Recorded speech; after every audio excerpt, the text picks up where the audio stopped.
ముంబై 2-3కి హృదయపూర్వక స్వాగతం. ఈరోజు ఉదయం నేను చోర్ బజార్లో పాత రేడియోలను చూసేందుకు వెళ్లాను. ఇక్కడ మీరు అనేక రకాల వింటేజ్, పాత పారిశ్రామిక వస్తువులు, ఆర్ట్ ఐటెమ్స్ను కనుగొనవచ్చు. చోర్ బజార్ ముంబైలో ప్రసిద్ధ మార్కెట్స్లో ఒకటిగా ఉంది. దీనిలో పాత వస్తువులు, యాంత్రిక పరికరాలు, డెకరేషన్ వస్తువులు విస్తృతంగా లభిస్తాయి. తరువాత ముంబై బీచ్ సందర్శించి అక్కడి అందమైన సముద్ర దృశ్యాన్ని ఆస్వాదించాము. సముద్రపు కాంకులు, చల్లని గాలి మరియు సేదతీరటానికి అనువైన సౌమ్య వాతావరణం ఈ బీచ్ ప్రత్యేకతలు. తర్వాత హ్యాంగింగ్ గార్డెన్స్కు వెళ్లాము. ఇది మంచి పచ్చదనం, జలపాతాలు మరియు చక్కటి గార్డెన్లతో ముంబైలో అత్యంత ప్రసిద్ధ జాతీయ పంచాయతీ ప్రాంతం.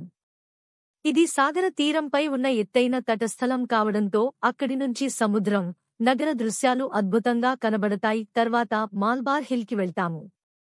ఈ ప్రదేశం అతి సుందరమైనని, అందరూ సందర్శించాల్సిన ప్రదేశంగా పేరుగాంచింది. ముందస్తుగా టికెట్లు బుక్ చేసుకోవడం అవసరం.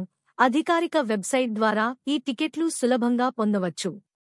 మాల్బార్ హిల్ నుండి ముంబై నగర పూర్తి దృశ్యం చూపించి ఆశ్చర్యమైన అనుభూతిని అందిస్తుంది. తరువాత ఎయిర్ ఇండియా టవర్ సమీపంలోని బీచ్కి వెళ్తాము.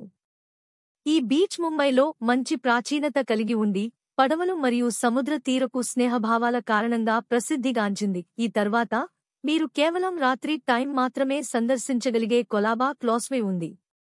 ఇది రాత్రి వేళలలో ఎంతో అందంగా మెరిసిపోతుంది. ఇది పురుషులు మరియు మహిళల కోసం విస్తృతంగా దుస్తులు, ఫ్యాషన్ వస్తువులు విక్రయించే ప్రముఖ షాపింగ్ వీధిగా ప్రసిద్ధి. రాత్రి ఇందులో కొనుగోలుదారుల తడిసిపోతారు మరియు ఇది అందరికీ అదృష్ట స్థలం. ముంబై 2-3 పూర్తి అయ్యింది. ఈ రోజు మీరు పొందిన అనుభూతులు మరింత మధురమైన జ్ఞాపకాలుగా మారాలని ఆకాంక్షిస్తున్నాను.